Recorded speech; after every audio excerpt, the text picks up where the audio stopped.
आपको जैसा कि सोशल मीडिया पे चर्चा है कि आपको गोसाईगंज विधानसभा से आपको प्रभारी बनाया गया है। 403 विधानसभा जिसमें गोसाईगंज एक बड़ी जिम्मेदारी है, उसमें बाहुबली, धनबली बहुत से नेता हैं। इसी में आप किस तरीके से उनसे लड़ पाएंगे? देखिए, अगर वो बाहुबली हैं, धनबली हैं, तो मैं जनबली हूँ। वोट का बल मेरे पास है। हमारी पीडीए की वहाँ बहुत बड़ी ताकत है और चौधरी लोटर राम निषाद को 403 सीटें हैं उत्तर प्रदेश में जी। अगर माननीय हमारे राष्ट्रीय अध्यक्ष जी ने कुछ सोच समझ करके गोसाईगंज विधानसभा की जिम्मेदारी दी है, उस पर मैं पूरी तरह से खरा उतरने का काम करूंगा। और मेरे वोट की ताकत के सामने जो है कि बाहुबल और धनबल जो है आरो हाथे नहीं आएगा। लोटर राम निषाद के लिए तमाम लोग जो है सहयोग करने के लिए जो है एकदम तैयार हैं। लोग पूछ रहे हैं कि अध्यक्ष जी आप जो है कि कभी हिम्मत मत हारिएगा, पूरा समाज आपके साथ है। और तमाम लोग करें किस तरह का साधन चाहिए, कौन सी गाड़ी चाहिए, कि रुपया से पैसा से हम लोग आपकी मदद करेंगे। और जैसा हमारा क्षेत्र में भ्रमण कार्यक्रम हुआ, वहाँ तमाम हमारे पीढ़ी परिवार के लोगों ने, निषाद समाज के लोग हो, यादव समाज के लोग हो, विश्वकर्मा वर्मा समाज के लोग हो, तमाम लोगों ने कहा कि हम लोग वोट भी आपको देंगे और नोट भी दे करके आपको जो है कि यहाँ से सम्मान बढ़ाने का काम करेंगे। और राष्ट्रीय अध्यक्ष जी ने जो निर्णय लिया है उसको जो है कि हम लोग सम्मान दिलाने का काम करेंगे। नेताजी, पिछली बार भी आपके पास जनबल था, खूब चर्चा थी कि समाजवादी की सरकार आ रही है, लेकिन आप लोग अंत के दांव में जीत नहीं हासिल कर पाए। इस बार कैसे हासिल कर पाएंगे? देखिए, 2022 का जो विधानसभा चुनाव था, कुछ गलतियां हम लोगों से हुई कि हमारा वोट कटवा दिया गया। भारतीय जनता पार्टी ने प्रशासनिक मदद से जो है कि हर गांव में, विशेषकर यादव और मुसलमानों का वोट कटवाने का काम किया। अगर एक बूथ पर अगर 50 वोट कटवाया तो समझ लिए 20,000 22,000 वोट हमारा कटवा करके भारतीय जनता पार्टी ने सरकार बना लिया। लेकिन इस बार जैसा SIR का जो भंडाफोड़ हो गया, वोट चोर का नारा बुलंद पूरे देश में है, इस बार हम लोग पूरा सावधान है। अगर उनका BLO जाएगा तो हमारा BLA भी जाकर के मतदाता सूचियों को दुरुस्त करने का काम करेगा। और जिनका नाम, जो पात्र है, उनका नाम अगर सम्मिलित होने से छूट गया मतदाता सूची में, उनका नाम शामिल कराया जाएगा। और जो अपात्र है, गलत तरीके से उनका नाम डाला गया, उनका नाम जो है कि कटवाने के लिए हम लोग प्रयास करेंगे। और इस बार सेक्टर को, बूथ को, जोन को इतना हम लोग मजबूत कर देंगे कि भारतीय जनता पार्टी की दाल नहीं गलेगी। और जो वो निर्वाचन आयोग को अपने हाथ की कठपुतली बना करके लोकतंत्र की हत्या करने का प्रयास कर रहे हैं, समाजवादी पार्टी का एक एक कार्यकर्ता पूरी मजबूती से बूथ को मजबूत करने का काम करेगा। और अपने जो मतदाता बनने से वंचित लोग हैं, उनको मतदाता सूची में जो है कि उनका नाम शामिल कराने का काम करेगा। 2027 में हमारी जो पीडीए का नारा है, जिसकी बदौलत 2024 के लोकसभा चुनाव में समाजवादी पार्टी देश की तीसरी सबसे बड़ी पार्टी और उत्तर प्रदेश की नंबर 1 पार्टी बनी है।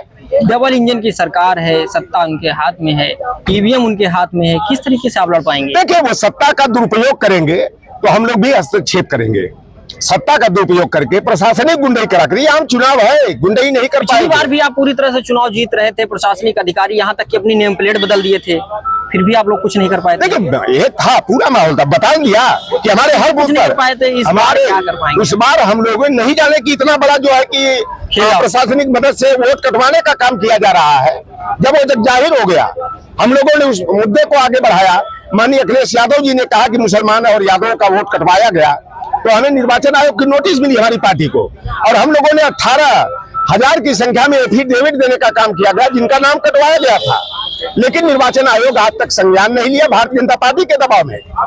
लेकिन जो आज बिहार में आप देखे होंगे, तेजस्वी यादव, राहुल गांधी जी और हमारे राष्ट्रीय अध्यक्ष जी ने जब SIR के विरोध में वोट अधिकार यात्रा निकाला, तो पूरे देश में जागरूकता आई। और हर मतदाता जो है कि अपने वोट को बचाने के लिए, अगर उसका नाम गलत तरीके से काटा गया तो उस मतदाता सूची में अपना नाम जुड़वाने के लिए जो है पूरी तरह से प्रयासरत है। और हमारे राष्ट्रीय अध्यक्ष हर पदाधिकारी को, चाहे ब्लॉक स्तर का पदाधिकारी हो, चाहे विधानसभा स्तर का हो, चाहे जिले का हो, चाहे प्रदेश का हो, सारे लोगों को जो है कि इस पर पैनी नजर रखने का निर्देश दिए हैं। और हमारे पूरे जोन के लोग, सेक्टर के लोग, बूथ के लोग मतदाता सूचियों के पुनरीक्षण में जो है चढ़ बढ़ करके हिस्सा लेंगे और अपने लोगों का नाम जुड़वाने का काम करेंगे। 2027 में समाजवादी पार्टी लोकसभा में जैसे भारतीय जनता पार्टी के दावे को फेल करके पटकनी देने में सफल रही, उसी तरह विधानसभा चुनाव में भी 2027 में भारतीय जनता पार्टी को हरा करके उत्तर प्रदेश में जन विरोधी, किसान विरोधी,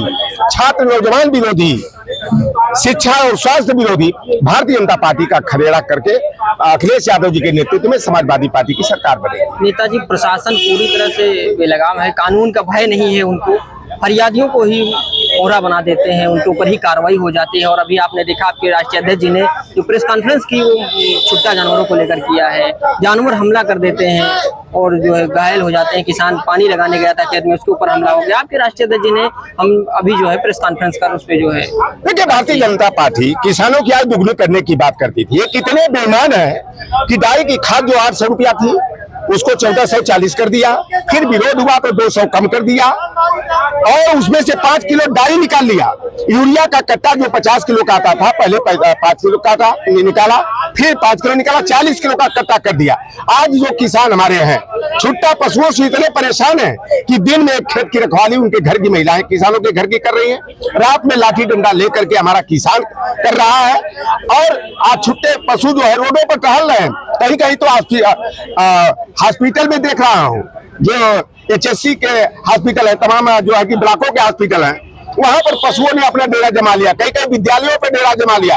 रोडों पर लगता है कि वो मेला लगा करके खड़े हुए हैं और तमाम राहगीरों को जो है कोई स्कूटी से जा रहा है, बाइक से जा रहा है, उनको पटक करके मौत के घाट उतारने का काम कर रहे हैं। और आए दिन ऐसी प्रदेश में घटनाएं हो रही है जो छुट्टा पशुओं से जो लोग बेमौत मारे जा रहे हैं। अभी आपने सुना होगा कि बच्चा चोरी का मामला आ रहा है, जैसे कि खबर आ रही है कि यहाँ बच्चा चोरी हो गया, वहाँ बच्चा चोरी हो गया, लेकिन इस पर प्रशासन जो है लगाम नहीं लगा पा रहा है। क्या कहेंगे? देखिए कुछ जो है मानव अंग तस्कर हैं जो बच्चों को जो है कि अपहरण करके उनकी किडनी जो है निकाल करके और तमाम मानव अंगों को निकाल करके जो है कि बड़े पैमाने पर जो है माफियागिरी करने का काम कर रहे हैं। तो जो बच्चे चुराए जा रहे हैं, गायब किए जा रहे हैं, वह मानव अंग की तस्करी करने वाले गैंग की खुरापात है। और वह सरकार लगाम क्यों नहीं लगा पा रहा है? इसमें कहीं न कहीं प्रशासन का भी मिली भगत है। प्रशासन के लोग भी जो है उनसे पैकेज लेकर के और हाथ पर हाथ डाले बैठे हुए हैं। और प्रशासन वास्तव में मुस्तैद हो जाए तो जो मानव अंग की तस्करी करने वाले गिरोह जो बच्चों का अपहरण करके वो कर रहे हैं उस पर लगाम लग सकती है। लेकिन उत्तर प्रदेश में कानून व्यवस्था ध्वस्त है, अपराधी मस्त है और कोई न्याय की गुहार लगाने थाने पर जा रहा है तो गाली गलौज देखकर, जाति देख करके जो है उनको भगाने का काम किया जा रहा है। और आप देख लीजिए पूरे प्रदेश में कानून व्यवस्था चरमरा गई है। अभी मुख्यमंत्री के कार्यालय के सामने एक व्यक्ति जो है कि आग लगाया, दूसरे दिन जहर खा करके जो है कि मर गया। तो पूरे जनता परेशान, छात्र नौजवान परेशान, किसान परेशान, सारे लोग जो है, पूरी अर्थव्यवस्था चौपट है। और भारतीय जनता पार्टी की सरकार में तो गुजरात के बनिया पूरे देश को लूट करके जो है जनता की कमर तोड़ने का काम कर रहे हैं, अर्थव्यवस्था को चौपट करने का काम कर रहे हैं। नेताजी, वर्तमान सरकार में महिलाओं के साथ जो हो रहा है इस पर आपका क्या कहना है? भारतीय जनता पार्टी कहती थी ना महिलाओं की आप बात कर रही है, बेटी बचाओ और बेटी पढ़ाओ। आज बेटियां जो है घर से निकलने में डर रही हैं। आप बताइए कि भारतीय जनता पार्टी के बीएचयू के अब घटना देखी होंगी कि एक बेटी हमारी बीएचयू IT की लड़की थी जिसको Bharatiya Janata party IT cell के 3 दरिंदों ने जो है उसके सामूहिक बलात्कार का शिकार बनाया। उन अपराधियों को भारतीय जनता पार्टी ने छुड़वाने का काम किया। जो अपने ही कॉलेज की लॉ की स्टूडेंट के साथ जो है कि किस तरह से व्यवहार किए थे चिन्मयानंद, उनका मुकदमा वापस लेने का काम किया गया। लखनऊ के BBD थाना से महिला दरोगा को जो है पुष्पेंद्र पाठक नाम का व्यक्ति रात भर अगवा करके रखा। अब उस महिला दरोगा के साथ क्या हुआ होगा अब वो तो महिला जानती होगी ना। तो आए दिन राजधानी में लड़कियां उठा ली जा रही है, सामूहिक बलात्कार की शिकार बनाई जा रही है। और भारतीय जनता पार्टी का तो आप देखी होगी, धाकर उद्घाटन वाला देखी होगी, मनोहर लाल धाकर का, एक अनामिका शर्मा ने क्या क्या कांड कर दिया अपने घर में ही। तो ये भारतीय जनता पार्टी का नाम बदल करके जो है ना ये तो पूरी तरह से जन विरोधी पार्टी है। वो शब्द मुझे कहना ठीक नहीं है। लेकिन जैसे कि नेताजी नेहा सिंह राठौर एक हैं जो कि अपने लोग अवधी लोक गायिका के उस पे अपना वो बयानबाजी किया करती हैं, उनको लेकर के काफी मुकदमे उन पर किए गए, उस संबंध में आपका क्या कहना है? भारतीय जनता पार्टी की जो भी मुखालफत करेगा, चाहे लेखन से चाहे बोलन से, नेहा सिंह राठौर जो है लोक गायिका हमारी भोजपुरी की है और वो सरकार की नाकामियों को कविता के माध्यम से उजागर करने का काम कर रहे हैं। तो भारतीय जनता पार्टी इतना डरी समी हुई है कि ये लोगों की जुबान पर ताला लगाने के लिए फर्जी मुकदमे कायम करा करके जो है कि उनको परेशान करने का काम कर रही है।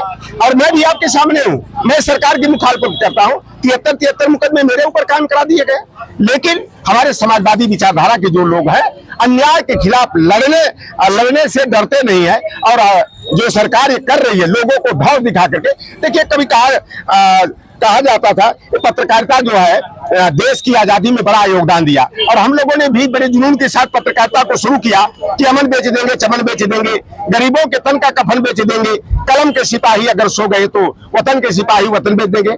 आप देख लीजिए रुबिया लियाकत क्या कर रही हैं, अंजना ओम कश्यप का चरित्र कहाँ चला गया है, श्वेता सिंह हो, अर्णव गोस्वामी हो, तो तमाम इस तरह जो पत्रकार है अपनी जमीन को बेच करके भारतीय जनता पार्टी के लिफाफे के लालच में चाटुकारिता करने का काम कर रहे हैं। और तमाम पत्रकार जो निष्पक्षता पूर्वक पत्रकारिता किए, चाहे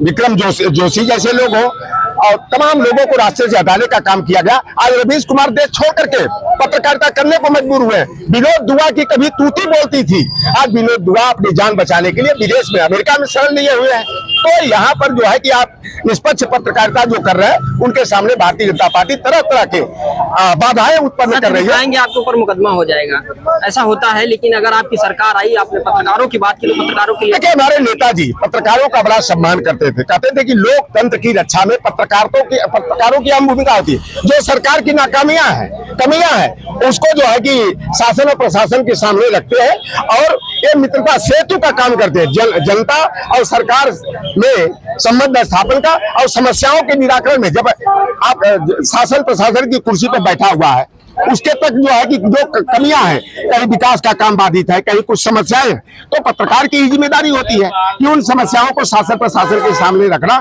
सरकार का ध्यान आकर्षण कराना।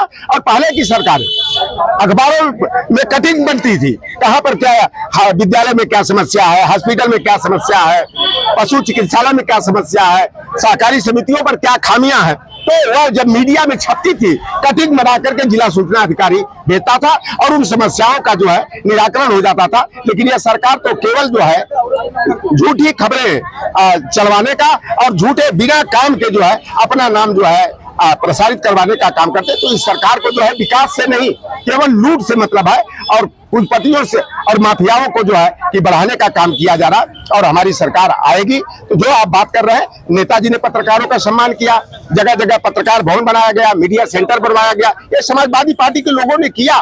पत्रकारों की जो है कि स्वास्थ्य के लिए, बीमा के लिए भी समाजवादी पार्टी की सरकार ने चिंता किया और काम किया। और हमारी सरकार बनेगी तो निश्चित रूप से पत्रकारों की सुरक्षा के लिए, पत्रकारों की स्वास्थ्य के लिए जो है कि विशेष कदम उठाया जाएगा और इनके बेहतर जीवन के लिए भी जो पत्रकार बीमा योजना है उसको जो है कि सही तरीके से उतारा जाएगा। बहुत बहुत धन्यवाद।